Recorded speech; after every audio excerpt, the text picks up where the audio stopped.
I've watched a lot of people play video games over the years, and every now and then, you see someone that isn't just reacting anymore. Every movement is deliberate. Every jump has a purpose. They're not just playing the game.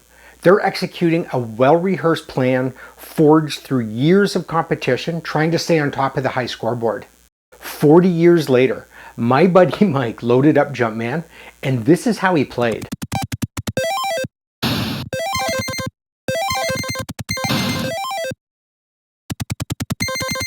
What did Randy Glover build that could leave this kind of lasting impression?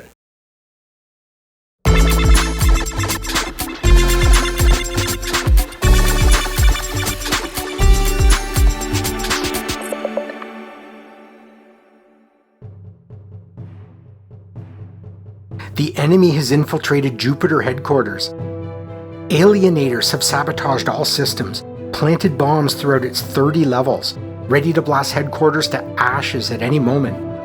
Fortunately, you are Jupiter Jumpman. Trained as the government's top secret weapon, you are the only one able to defuse the bombs and restore the communication systems. This is the exciting, perhaps a bit too exciting, backdrop for 1983's Jumpman, one of the most innovative platformers ever developed for the Commodore 64. More than jumping and squashing enemies, Jumpman introduced an entire generation to wide open levels, puzzle solving, and a fluidity of movement previously not seen in other titles. Every level could be solved in multiple ways, and players soon discovered that simply clearing a level wasn't enough to stay on top of its coveted high scoreboard. Staying there meant honing your skills, memorizing enemies, and running routes that, quite frankly, looked absurd to anyone watching. So strap into that bomb suit and prepare to clear out Jupiter HQ as we take a look at one of the most influential platformers in gaming history.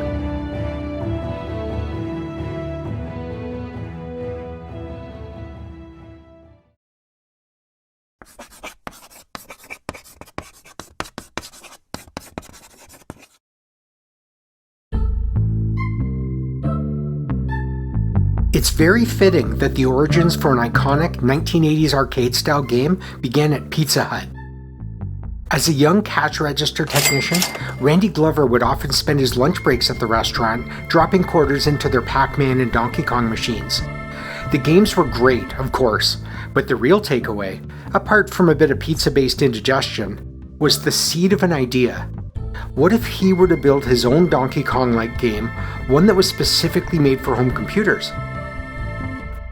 At the time, Randy was an amateur programmer.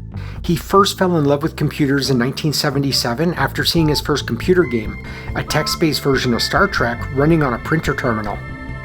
Over the next few years, he bought a Commodore PET, followed by a VIC-20, and then a TRS-80, where he taught himself BASIC before moving on to assembly language.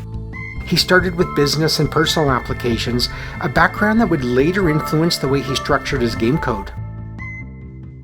He then purchased a TI-9948 to get started on his project, which he chose because it had a better keyboard than the Atari 400. But after realizing that it only allowed for character graphics, he traded it in for that Atari the very next day. Suddenly, that membrane keyboard didn't seem so bad after all. The 400 had much stronger graphics and sound capabilities, which convinced him it was the right machine for his project. Randy would later say that this decision, in many ways, was the moment that Jumpman started. Over the next several months, working on his own, he learned the Atari hardware and built a prototype inspired by Donkey Kong. Even its name, Jumpman, was a playful nod to Nintendo's original name for Mario. It's a me, Mario!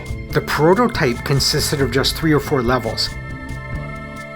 Confident enough to show it off, he began contacting publishers, some of which he found via advertising in the back pages of computer magazines.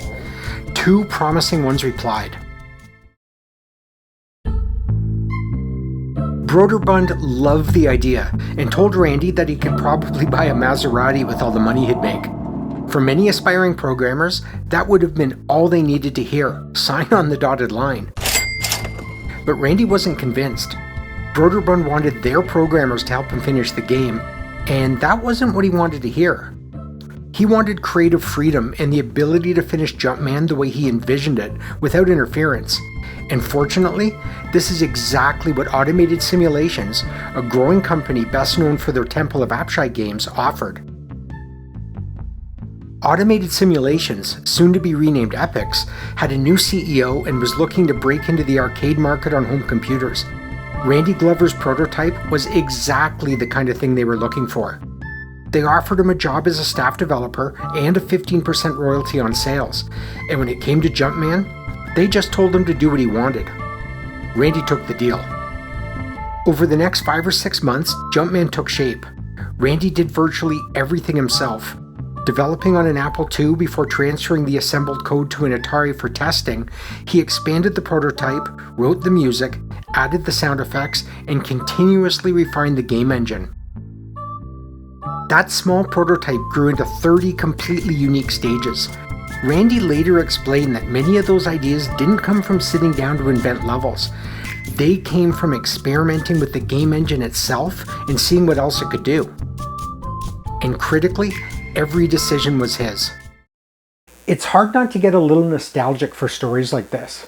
A small company hired a first-time developer, gave him complete creative control, and just trusted him to build the game he wanted to make.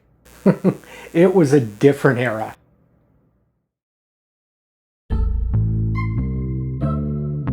The Atari version of Jumpman was released in February 1983, and the Commodore 64 version, which Randy Glover also developed, came out a few months later. Ports for Apple, IBM PC, and ColecoVision were written by others and came out throughout 1983 and 84. The game was a top seller for Epyx, moving about 40,000 copies in total. More importantly, for all of us who played it, Jumpman was an instant classic. Suddenly, all of those 3 and 4 level platformers at the arcade, including Donkey Kong, felt old-fashioned. Pizza Hut managers were probably wondering why business dropped in 1983. Glover continued in the industry for a few years. He developed Jumpman Jr., essentially an expansion pack with additional levels, which came out later in 1983. He then went on to create Lunar Outpost, a game that he laughs at today as not being quite as successful as Jumpman. And then, he left the industry. Randy saw new, cutting-edge games like Pit Stop 2 and decided that he wasn't interested in continuing, humbly stating that he couldn't do what those programmers were doing. But he remained in technology, developing business software, selling computers to retail customers, and eventually writing software for elevator control systems. Which, when you consider all the verticality in a Jumpman game, feels appropriate.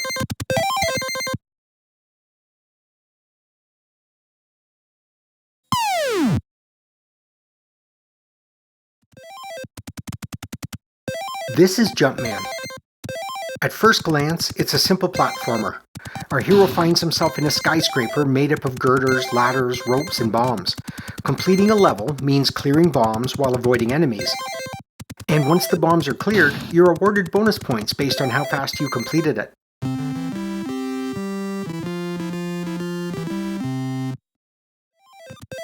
Jumpman moves very fluidly and can traverse these levels at 8 different speeds. 1 is the fastest and 8 is the slowest. Collision detection is precise, and deaths can come quickly and often if you aren't careful. So like I said, simple, right? Hardly. And to explain this, I need to introduce my friend Mike. Check out the route he's taking to clear this level. It's odd, to say the least. Why isn't he going for the closest bombs first? The quick answer to this is that it's because he's memorized the correct routes. The slightly longer one is because he grew up with 2 very competitive brothers, and Jumpman was one of their favorites. And when you grow up playing a competitive game with 2 brothers, the high scoreboard becomes a focal point for bragging rights, and of course, trash talk. And Jumpman was designed for exactly this, because it's far more than a basic platformer. Every level is a puzzle. And there are 30 of them. Each introduces a new idea. Sometimes it's a new enemy. Sometimes it's a new mechanic.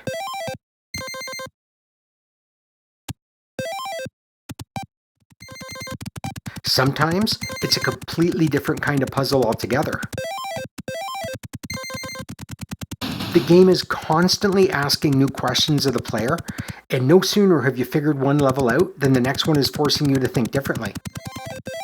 But solving the puzzle is only half the challenge, because in Jumpman, the bats, birds, and bullets you're avoiding aren't the main enemies. The real enemy is time. And unlike contemporary platformers like Donkey Kong or Burger Time, Jumpman actually has an ending. Once you complete level 30, the game is over and your score is set, which leaves only one way to get a better score. Do it again, but more efficiently. And it's this element of Jumpman that was so revolutionary at the time. In Jumpman, each level becomes an optimization puzzle. In what order should you clear the bombs to maximize the score? While not dying, of course. Which means that learning the best routes is an absolute requirement if getting a high score is your goal. And for Mike and his brothers, the high score was definitely the goal. So Mike had to perfect each level, memorizing bomb sequences and enemy patterns to beat his brother's high scores. The only solution was practice, lots of it. And Mike dove in and became very good. Good enough that some 40 years later, he still remembers the levels well enough to complete an impressive playthrough, which I actually posted earlier in another video. This was absolutely what Randy Glover was trying to encourage with the scoring system, and in fact, one of his only regrets about the game is that the scoring doesn't reward mastery quite as much as he wanted it to. That's fair, but Mike and his brothers figured it out, and it's what makes Jumpman stand out as one of the best games ever made for the Commodore 64. It's not just fast gameplay, precise collision detection, or the wide variety of levels. It's that each level is a puzzle, and solving them quickly is your ticket to a high score. It was competitive speedrunning before we even knew what that was, and every part of the scoring system fed into that, constantly guiding you toward playing more difficult circuits at faster speeds. In a word, it's brilliant. Good job, Mike.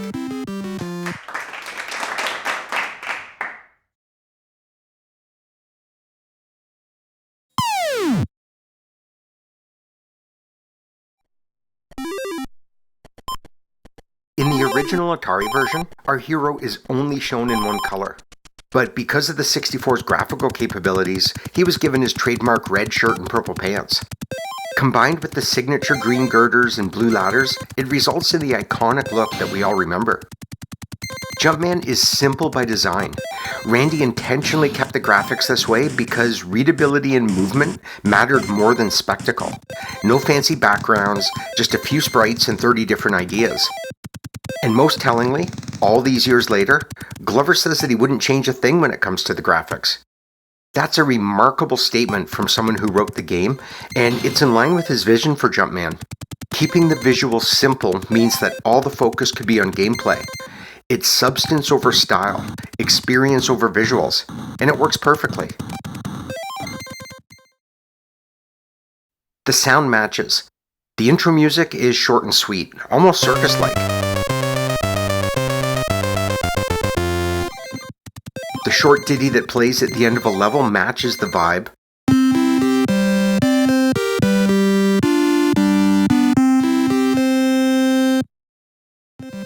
And the victory music feels particularly joyous.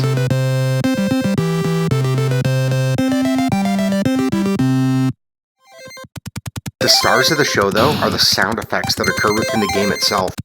There's no in-game music, but diffusing bombs, jumping, and the staccato thud as you climb a ladder make for a chaotic in-game soundtrack. And many of the levels have their own embellishments. The explosions as you jump in hot-foot. The high-pitched squeals of the bats in Vampire. The funky warble of the robots. The crisp bang of a bullet.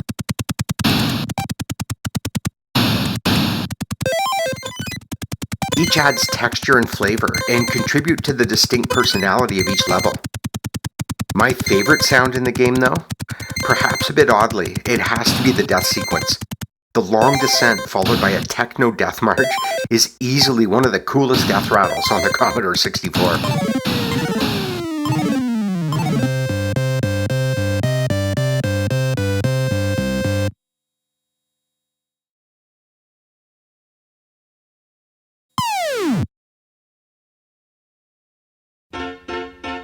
I adore my 64. The Commodore 64 Appreciation Society absolutely adores Jumpman, and we're definitely not alone.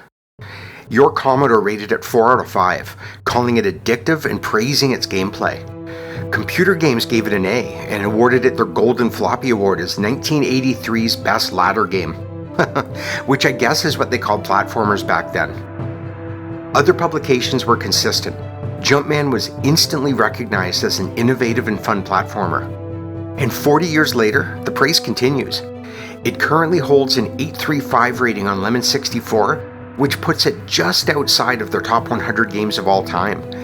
And it's ranked as the 5th best game released in 1983, putting it right there with absolute classics like Mule, Archon, and Zork. What's perhaps most surprising though, considering its impressive sales and critical accolades, is that Jumpman didn't continue on in any significant way. Sure, Jumpman Jr. arrived later in '83, but that was really just an expansion pack with 12 additional levels. Then, in the late 90s, Randy Glover started working on Jumpman 2, and even kept an online diary to document its progress. But that stalled out. And in 2014, Midnight Rider Technologies released Jumpman Forever, the first official sequel 30 years after the original. But reviews were lukewarm, which is kind of a shame considering what the original brought to the table. When I think of Jumpman, I think back to my buddy Mike, whose expertise was forged by years of competition with his brothers. 40 years on, he still picks it up from time to time and still discovers better ways to play it. That's the sign of a great game. The best games aren't exhausted once they're beaten. They're exhausted only after you've mastered them. And looking back, I think that's Randy Glover's greatest achievement. He didn't just create 30 levels in a great game. He created a game that players spent countless hours learning to master, all in the chase of a new high score. That's Jumpman.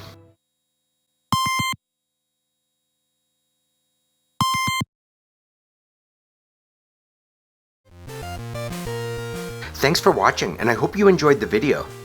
If you did, please consider leaving a like or subscribing. And if you have any memories of Jumpman, I would love to hear them. Drop them in the comments or drop by our Discord. The link is in the description. Hope to see you again.